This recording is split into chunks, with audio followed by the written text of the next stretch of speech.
Bonjour et bienvenue à Hop dans le Wok. Aujourd'hui, ça va être une petite vidéo rapide. On vous montre comment faire de l'huile de chili. C'est une huile qui est souvent utilisée dans les plats chinois. Ça peut être en accompagnement ou un ingrédient qu'on va mettre carrément dans un plat ou pour faire des petites sauces trempettes. On va aller voir la liste des ingrédients, mais juste avant, n'oubliez pas de vous abonner à notre chaîne.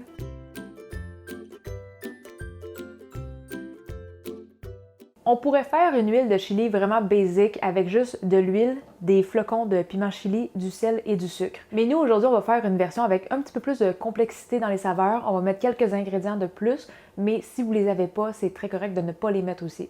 Fait que pour commencer, on va avoir besoin d'un bol en céramique résistant à la chaleur parce qu'on va mettre de l'huile très chaude dedans. Et dans ce bol-là, on va mettre nos flocons de piment chili. Sur le sac ou sur la bouteille, vous allez voir, ça va juste être marqué chili broyé. Et moi, quand je choisis mon chili broyé pour faire de l'huile de chili, je vais tout le temps essayer de choisir les flocons qui sont le plus rouge foncé possible. Si on y va avec une couleur rouge orangé plus pâle, ça va faire une huile moins rouge. Et là, avec le pot que j'ai pris, je trouvais que les flocons étaient un petit peu trop grossiers. Donc moi, je vais juste rapidement les passer un peu au Magic Bullet. Il faut faire attention pour ne pas trop les broyer parce qu'il ne faut pas que ce soit de la poudre non plus. Donc, on utilise une demi-tasse qui est environ 40 grammes. Et avec les flocons de piment chili, on va aussi mettre une cuillère à thé de sucre et une demi-cuillère à thé de sel. Donc ça, on peut tout de suite le mélanger un petit peu. Et pour tout de suite, on va garder ça de côté. Pour l'huile, moi, je vais utiliser 250 ml et je prends de l'huile de canola. Il faut utiliser une huile qui est neutre au goût, donc pas de l'huile d'olive, par exemple. On va mettre ça dans une petite casserole.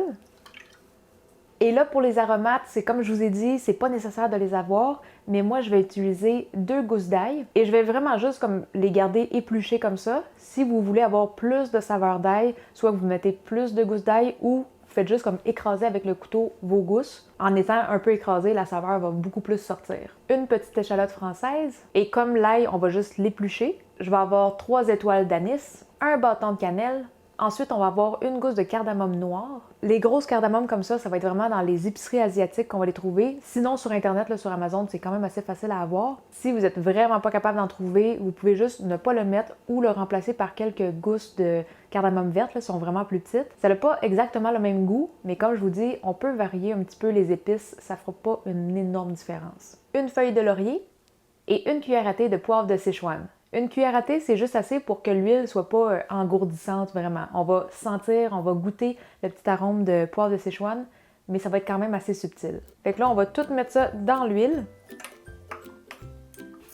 Et là, on va allumer le feu. On doit amener l'huile à une température de 200 à 225 degrés Fahrenheit. Faites attention pour ne pas amener la température trop haute parce que là, on va brûler les épices et ça va changer les saveurs de l'huile. Mais aussi, quand on va transférer l'huile dans les flocons de piment qu'on a fait au début, si elle est trop chaude, on va tout brûler nos flocons de piment. Donc, 200 à 225 degrés Fahrenheit pendant 30 minutes. Toutes les épices, on va les garder tout le long du 30 minutes, mais l'ail et les oignons vont sûrement brunir, presque noircir. Donc, dès qu'ils sont bruns, assez foncés, on va les retirer.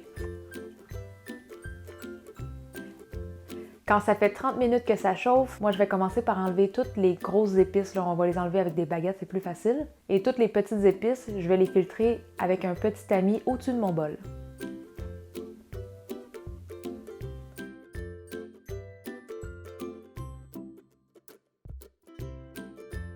On va remuer un petit peu nos flocons de piment et on va attendre que l'huile refroidisse pour la transférer dans un pot maçon.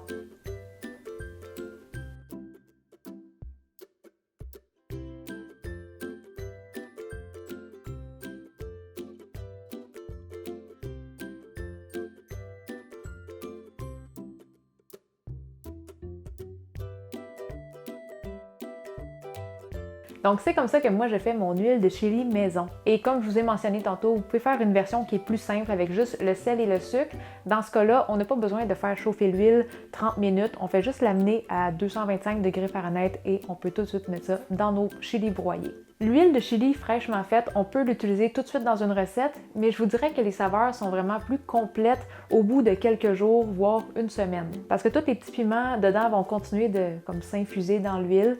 Vous allez remarquer aussi que l'huile va devenir un petit peu plus rouge dans les jours suivants. Mais vraiment, si vous en avez besoin pour une recette comme la journée même, vous pouvez la prendre pareil. Moi, c'est sûr que je vais faire une petite quantité à la fois. Ce qu'on a fait aujourd'hui nous donne environ 275 ml. Et c'est juste parce que je ne cuisine pas que de la cuisine chinoise sichuan sichuanaise. Nous, comme vous savez, on est varié entre vietnamienne, thaïlandaise, donc c'est pas quelque chose qu'on utilise à tous les jours. Mais si vous voulez, vous pouvez vraiment doubler ou tripler la recette et vous pourrez garder ça au frigo. Si vous avez besoin de la recette écrite, ça va être sur notre blog et on va vous mettre le lien juste en dessous de la vidéo. Et pour les personnes qui aimeraient supporter la chaîne, c'est possible avec notre page Patreon. Et en devenant membre Patreon, ça vous donne aussi accès à quelques bonus. Si vous avez des questions pour nous ou si vous voulez nous montrer des photos que vous faites de nos recettes, la meilleure place pour ça, c'est notre groupe Facebook Cuisine asiatique fait maison. N'oubliez pas de vous abonner à notre chaîne YouTube et sur ça, on se dit à la prochaine. Bye bye!